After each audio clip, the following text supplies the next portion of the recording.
We are rolling. Are we rolling in dough? Are we rolling down the river? Are we... Yeah, I always find that whole concept bizarre. Yeah, like come in my house when I'm not here. And we have a big fluff one. We do. We have a paw, though. It eats people. All right, go lay down. Go lay down. Go lay down. Go. Go. I didn't see any of those at Pemberley. I might be stupid. Darcy shows up, and Elizabeth is Surprise! like, ah! Wickham. She can shove it up her butt. And Elizabeth is just like,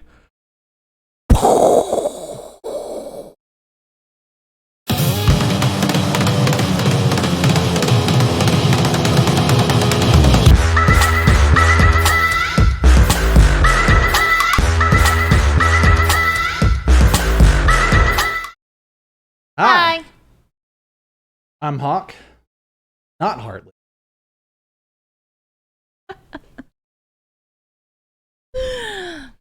Is it my turn now? Mm-hmm. And I'm Hartlee. And we're here to talk about books. We're here to argue about books. So, I had a pretty long work day today, right? Like, was in the truck for a while.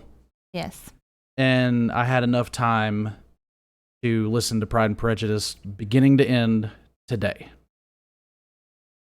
Did you really? I kind of ignored customers a little bit so I could have my little earbud in and listen to this book. You did it all in one day? Did it all in one day. I'm so proud of you.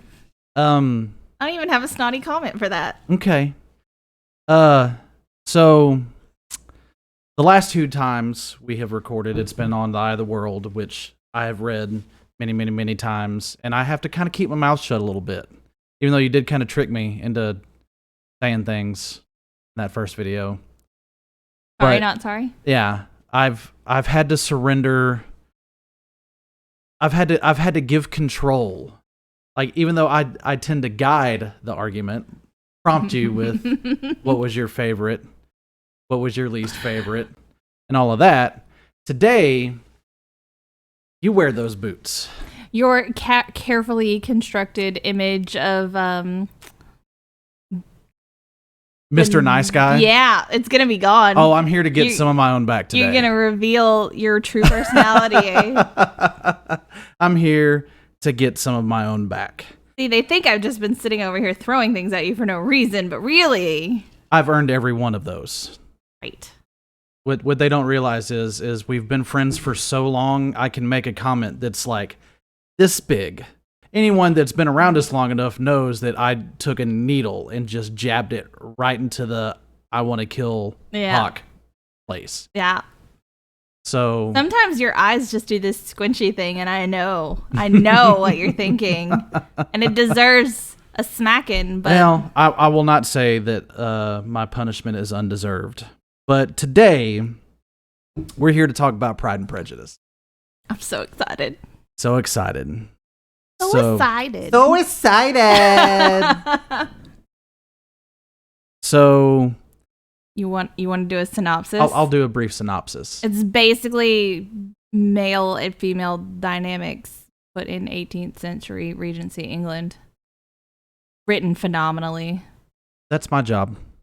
So, Pride and Prejudice, like she said, is set in Regency England, written by Jane Austen. Jane Austen was a really cool lady. I'd like to elaborate, but I could probably spend the next 4 hours talking about her, because after I got done reading the book today, I watched a short documentary on her upbringing in life and this, that, and the other, which just makes the Pride and Prejudice so much cooler. So if you know the story without knowing her story, you only know half the story. See, you're learning things.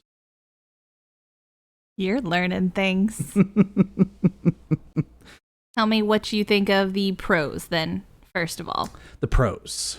And if it's anything other than the prose is phenomenal, then we can't be friends anymore. I love the prose.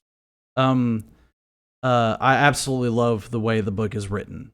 You really get the sense that you are seeing Elizabeth's words or world through her eyes. Like it feels exceptionally personal. She turns you into Elizabeth Bennet. How was that for you? I'm not big on gender bending, but I mean, it wasn't bad. What's really cool about Austen is that she's invented this, what's called like a free and direct style. So you're getting the perspective of whichever POV character you're in, which for 99% of the book is Elizabeth Bennet, but it's also kind of twisted, like, and bent based on their perception. So like it starts just from the very, very beginning, you know, that, you know, a man with fortune must be in want of a wife. Well, that's a universal truth. Right. Yeah. But that's a perception that's been twisted. So while you're getting your narration in this, you know, omnipotent kind of perspective, it's also being kind of warped by whatever character. Oh yeah.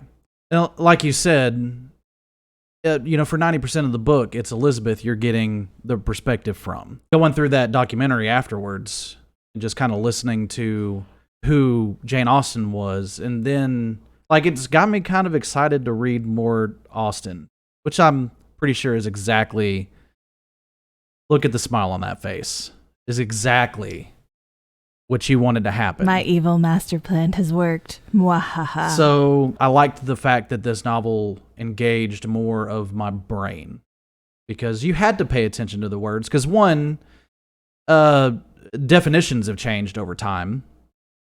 It's true. You know,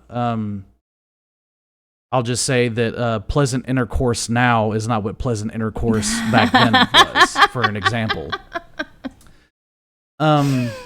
So you go up to a lady in the store and say that. Let's have a pleasant intercourse. Yeah, you're going to get slapped and the cops are going to get called, and it's not going to be a good day for you. But for the most part, for a reader today, I see why that book is still as powerful today as it probably was.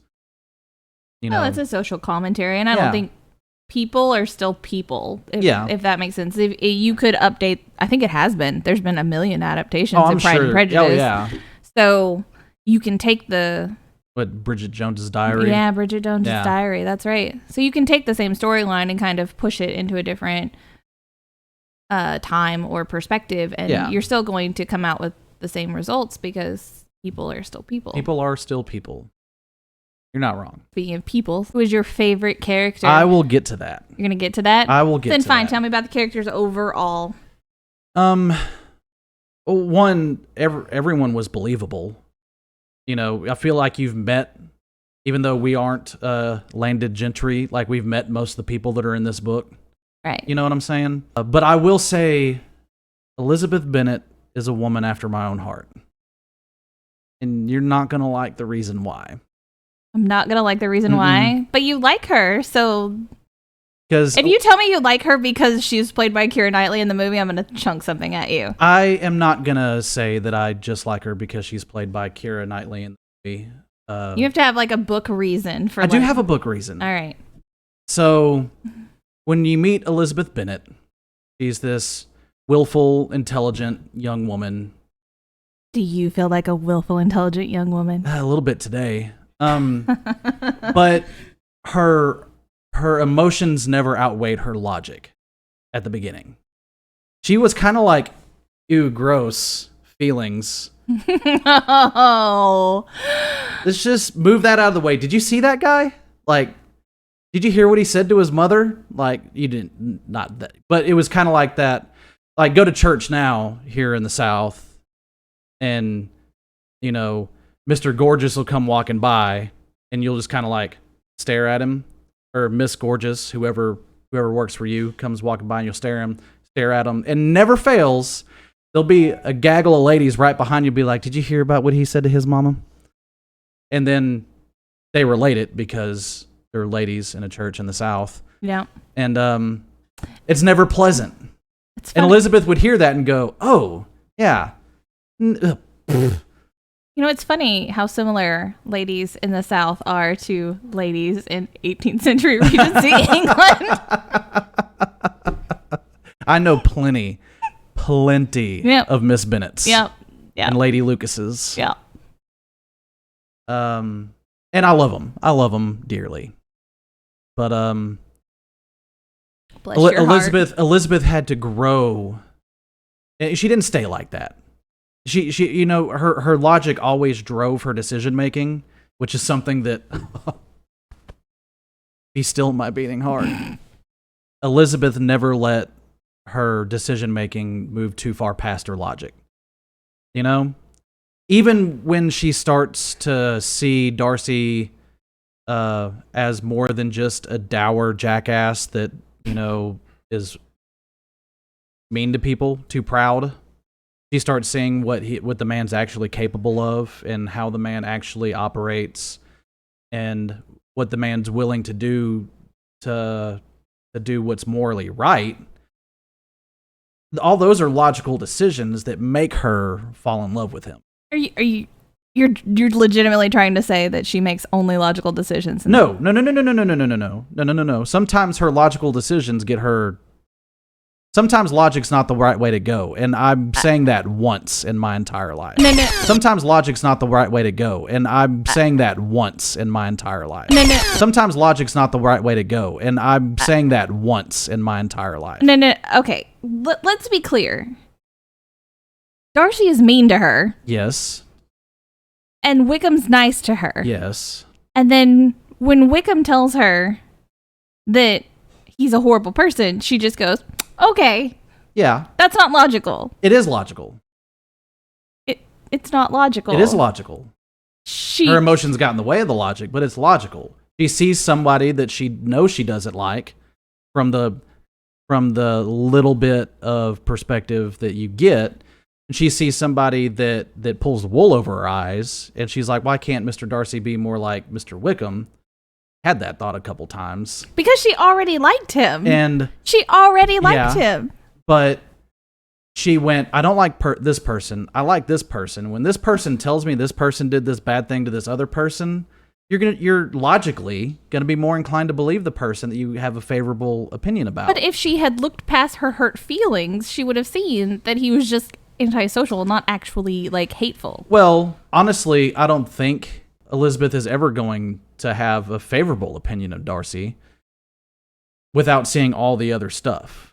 And Wickham, like even if Wickham is a jacknozzle. We'll get to Wickham. I haven't gotten there yet. Wickham is so good at what he does, he fools everybody. He doesn't just fool Elizabeth, he fools the entire town. So it wasn't just... He doesn't fool Darcy. Well, Darcy already knows his character. Darcy's my favorite character. We're getting in favorites. So Darcy is also my favorite character. Not Mr. Bennet. That surprises me. Who I thought was going to be my favorite character. It is very much Mr. Darcy. Mr. Bennet started out my favorite character. I enjoy him, but I'm kind of like I don't agree with him, I guess. I think he's let his apathy reach a level that has become detrimental to his children. And, yes. And I find that distasteful. It is distasteful. That's kind of the thing that you're just like, I can't get over that. Yeah. I can't get over that. That's what kicks him out of my favorites. Yeah. He never really does the right thing for the right reason. Yeah. He may do the right thing, but it's usually to make fun of people. Which I appreciate. At first. But then, again, I think that he's let his apathy, his desire to be left alone and to sit in his study and read books interfere with the rearing of his children. Yeah, you're not wrong. So, Mr. Darcy is without a doubt my favorite. My absolute favorite. One, because I've met plenty of people, and just like you have, and have close relationships with people that are just a bit socially awkward. I'm a bit socially awkward. Well, I wasn't going to say it, but you said it. But you're not Darcy socially awkward. No, but what I really appreciate about Darcy is that when he recognizes, first of all, he doesn't make any decision that he makes really out of malice. He makes it out of either his own awkwardness or his own insecurity, or his desire to protect his friend. Mm-hmm.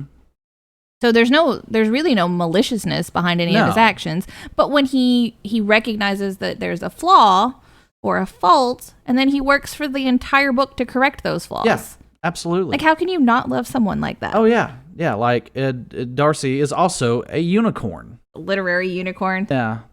So, yeah, while he starts messing up, like he does, he starts just screwing up. But you see it, especially when Wickham, sees Elizabeth before they go off to Brighton, and he, asked about her trip. And we went up to, I forget where Darcy lives off the top of my head. And it was Pemberley, that place. And says that she saw Mr. Darcy there, and Wickham's all like, well, can't imagine that his character would have changed, or your opinion of him. I can't remember how exactly it was worded because I heard it once today.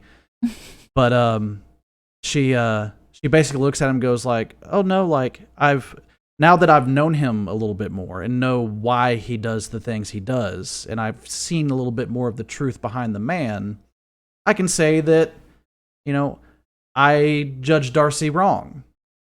And Wickham kind of goes like,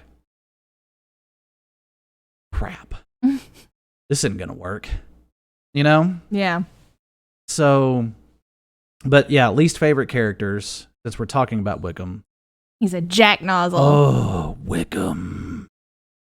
Like, that guy. And again, I think another reason why he bugs me so much is I've met plenty of Wickhams. I mean, at the end of the day, he's a predator. He is a predator, yes. That's exactly what I was about to say. Like, when I was in law enforcement, I saw plenty of people who did nothing but try to find ways to prey on loved ones or friends or strangers. Or young, innocent girls. Or young innocents, period. Old innocents. Yeah. I dealt with just as many that tried to line their pockets with a little old lady's cash that was just a kind old lady.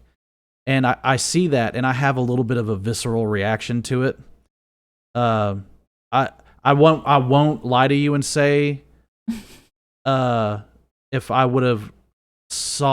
read the book before I saw the movie, that I would have picked up on Wickham immediately. Like I did because I've seen the movie. Right. I know he's the heel. Right. But had I read the book first, I think Wickham would have fooled me. And then I think you would have been bamboozled? When I started seeing those, because she does such a good job of showing real world predatory tactics. Yeah. I would have seen those pretty quick. Like I did see them in the book, but I would have recognized those early and had an even worse reaction than I did. Because it's done so much better in the books than it is in the movies. Right. Well, like I said, that warping of that character perspective. So because you're in Elizabeth's kind of perspective, you see it as it happens. Your perspective changes on him as hers changes on him. I have seen too many Wickhams in life to root for one, even slightly in a book. And I mean, a dirty part of you wants to say that like Lydia deserves what she got, but like she doesn't. She doesn't. No, Lydia absolutely deserves what she got. Absolutely deserves what she got. Well, I mean, she didn't ask to be preyed on by a sociopath. Well, nobody asks for it, but she refuses throughout the entirety of the novel to ever once take responsibility for herself. Well, that's why I said, like, a good little dirty part of me is just like, she kind of deserved what she got. Yeah. No, again, Miss Bennet started out my least favorite character. It's followed shortly thereafter by Lydia. Because, that mirror between the two and how they just fed off of each other. Yeah. Just destroyed. What do you think about Kitty? I'm pretty sure we both know a Kitty too. I've met a few Kitties. I've met a few Lydias. I've met a few Miss Bennets. Again, like you said, people are people. Right. What about Mr. Collins? Mr. Collins, I feel, is a misunderstood character. A misunderstood character. I mean, I find him delightful to read. I think I would find him like imminently annoying in real life. Again, and it kind of comes back. For me, he's kind of a mirror to Mr. Darcy. You take that back, sir. I will not take that back. I will explain myself. Think about it.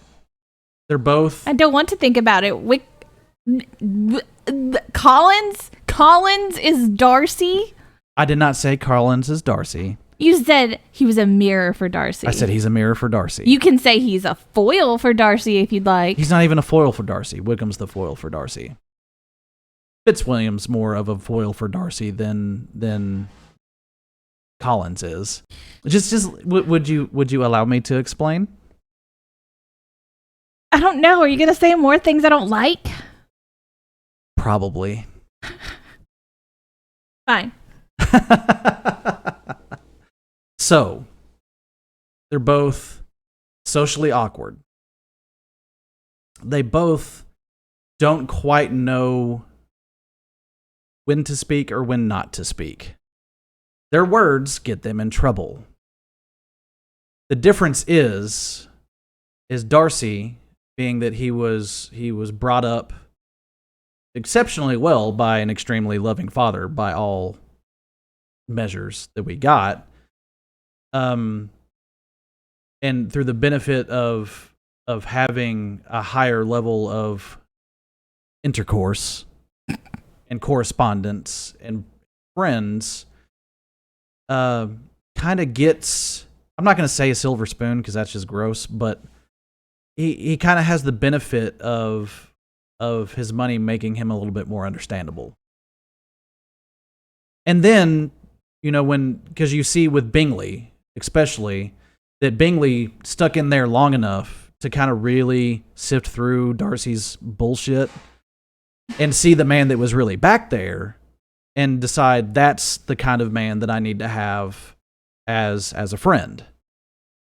Where Collins is an ass kisser. He didn't have much of a choice. Yeah, he did. He could like himself for himself. He could not be an ass kisser. He could not be so stuck up. Lady What's-Her-Faces. I'm so angry, like I can't even remember character names from my favorite book. What? Catherine de Bourgh? Yes. Screw you, but yes. Lady Catherine. He's so stuck up. Yeah.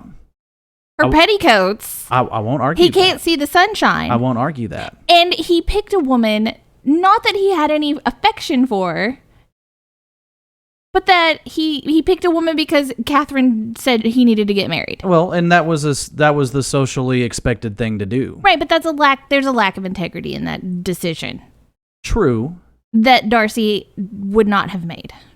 He didn't make the choice to marry who was appropriate for him. If he did that, he would have married Mrs. Bingley.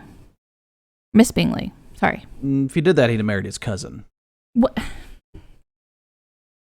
The point is, Collins did not have the benefit of the upbringing that Darcy had. Well, then your argument is not that they're the same, but that their circumstances dictated. I never once said they were the same. I said they were a mirror. That's a reflection. It is a reflection. A reflection of two possibilities of what a man could become in that era if he had money or had to come up a little bit harder. So you're applying a Marxist lens? Yes, a little bit.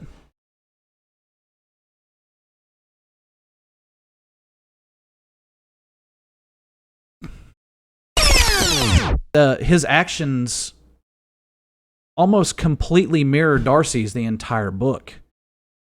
He swoops in out of nowhere and is immediately unliked. He says things that pisses off the main character. He proposes to the main character and gets rejected. Now, this is where they diverge. After he gets rejected and after it's made clear that Elizabeth is not trying to tease him into greater love, he decides, like you said, very despicably in my opinion, to marry her best friend. Carry her off. Like I was kind of Like, they're interchangeable to him. yeah. He just he wants a wife because Catherine said get a wife. Mm-hmm. That's and he's stupid. Oh no, he's exceptionally intelligent. He's just socially doesn't really know when to shut his mouth. We'll have to agree to disagree. He just says the wrong things every time he opens his mouth. He's a moron, like, to me. And that's fine. But again, that's where the difference ends. Instead of recognizing a deficiency and working on that deficiency, because he was probably never taught to look for fault in himself. He was a clergyman. He was trained to look for fault in other people. Well, I think it would be wrong to say that Darcy was trained to look for flaws in himself. Well, as an upper class gentleman, he wouldn't have been. As somebody, and this is just me. This is just me.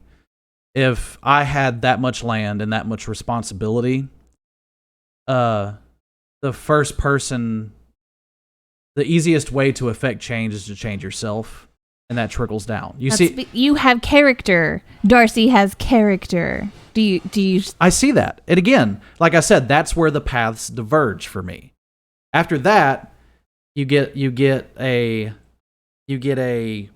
completely different narrative. Darcy works on himself, wins Elizabeth's affection for the right reasons, instead of just going, all right, like, where's the nearest richest hot babe or really, really, really rich babe for me to get married to? And she can shove it up her butt. You know what I'm saying? That's where the paths diverge. But anyway, like, okay, this ties into kind of my overall thought on the book. Okay. Right? We all know that Austen was kind of not necessarily satirizing, but she was absolutely satirizing. Well, okay. She was trashing the status quo of social behavior in Regency era England. The social structure was set up that even if two young people found each other and were very much in love, and even though they are all landed gentry, there's still kind of that social stigma that you make the right match. You don't make the heartfelt decision. You make the decision that's going to keep your family in prosperity. Right? Yeah. Do you have a favorite moment? Yeah. Do you? Mm-hmm. What's your favorite moment? When Lydia accidentally spills the beans. Because what a bizarre favorite moment. Because when Lydia spills the beans and tells Elizabeth that Darcy, found them, and then Elizabeth gets in touch with her aunt, and her aunt elaborates on kind of what went down. And it was just like, your sister's a wretch of a woman. And then Darcy shows up with Bingley. Like, you're just like, God, this guy's doing all the right things. Yeah. He's doing all the right things. And he's doing them for the right reasons.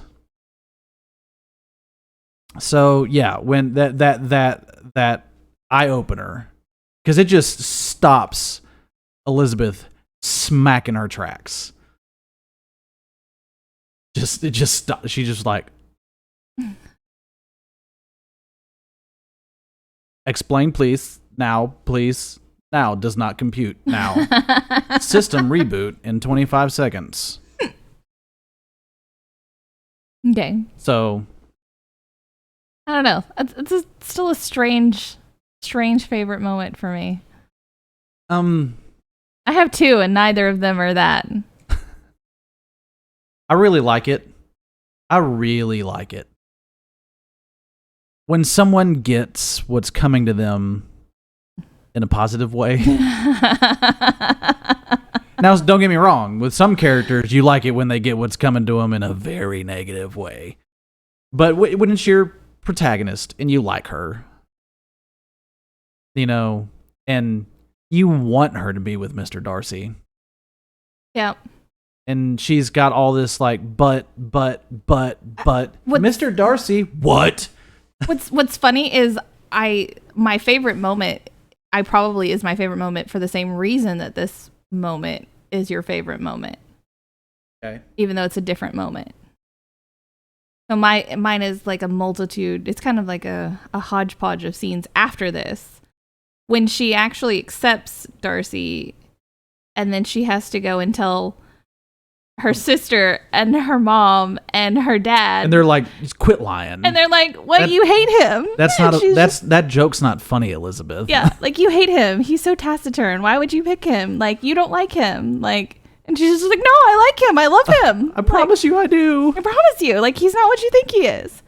And that comeuppance. Oh, that's satisfying too. I love that. Yeah.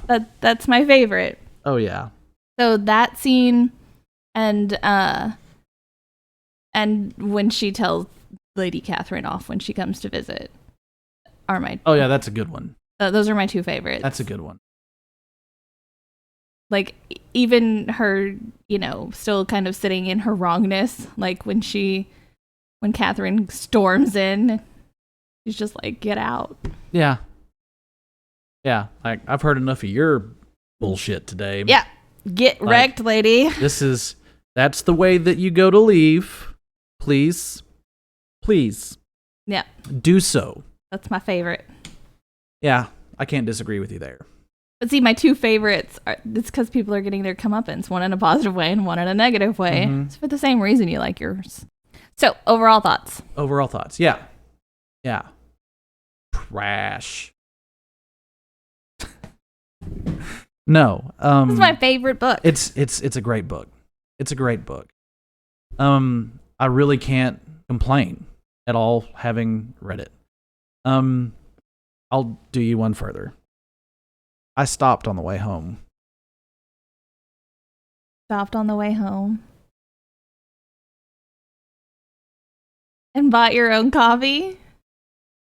That's good because you're not getting mine. I whooped into half price. Found a copy. I really enjoyed it. How many hawk feathers would you say that you're going to give it? 5. 5! It's a 5 out of 5. I told you it was a 5 out of 5. I told you last week it was a 5 out of 5. I told you for years it's a 5 out of 5. You were not wrong. I'm rarely wrong. You were not, well, rarely about books. I love books. See? You just like them a little. I like them a lot. But yeah, no, I'd recommend this book to anybody that enjoys historical fiction. Now, I imagine if they enjoy historical fiction, they've already read Pride and Prejudice. Probably. That being said, I really, really, really, really enjoyed this book. I will be reading it again because I know there's things I missed, and now that my vocabulary has expanded a little bit, I would venture to say that my comprehension on further readings will improve. Obviously, it's a 5 out of 5 for me because my favorite book. Well, I can tell you, I will, when I kind of narrow down my TBR list, I will get into more Austen. Like, I know there's not just a whole lot, but there's more. I know there's more. It's got the same enjoyable flavoring. But for me, next, it is Wuthering Heights. Right. And for you, next, it is The Dragon Reborn. Yes. So you are not going to like Wuthering Heights. No. Prediction. Since this isn't a series and I can't make you give predictions on a book that is over, my prediction is you will abhor Wuthering Heights. I think you'll appreciate it for how it is written, and I think you may appreciate the craft of how it's written. Like, there's still people are still people. Are you about to send me to a dark place? I am about to send you to a dark place. I feel a little bad about it.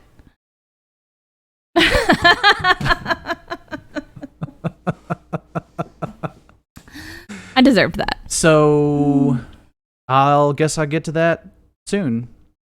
Ish. So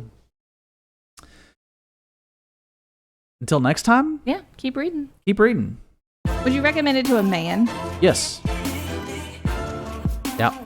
And when they are like, fluffy girl chicklet, because that's what you called it. I did call it chicklet. Is it chicklet? Yes. It's good chicklet.